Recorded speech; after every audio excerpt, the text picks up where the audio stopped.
how does Season 3 continue the Mandalorian's quest to learn more about himself and explore his relationship with the child? 3, I think that there's a level of acceptance for both characters, Din Djarin and Grogu, in terms of their dependence on one another and how they're basically unwilling to be apart. It's just not worth it. And therefore, without limitation, this parent and child relationship can almost begin, really, and without reluctance. So I love the idea of how rich that relationship is and how much that can be explored through humor, through drama, and also to sort of shift the dynamic of who is learning from who and who is protecting who. Would you say the story is principally a story about self-discovery? For many characters, I would say. It's about self-discovery, and that there are all of these adventures and these missions that pose challenges where by instinct or by conscious decision a character is forced to determine what they're capable of or to learn what they're capable of.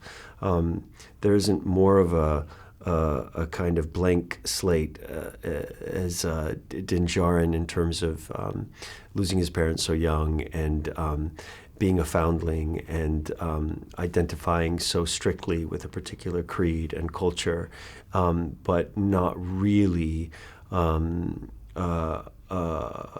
understanding who he is or what he is capable of until he meets Grogu and starts to discover basically who he is through the love in that relationship.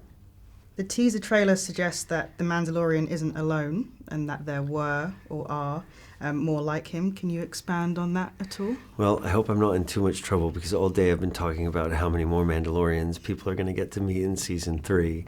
But I'm sure there were plenty of them flying around in the trailer. So that is one of the more exciting aspects. We've met Bo-Katan, played by Katie Sackhoff, who get to turn her animated character into live action, which is pretty wonderful for everybody, and I'm particularly excited about what Bo-Katan gets to do in Season 3. Just finally, how would you describe the difficult relationship between the Mandalorian and his people? And would you say he's still an outsider in this season? I think he broke the biggest rule in removing his helmet so that he could have a proper goodbye with Grogu, and it's fascinating how much he wants back in, and the question of whether or not he will be allowed to, because if he's not a Mandalorian, he doesn't know who he is.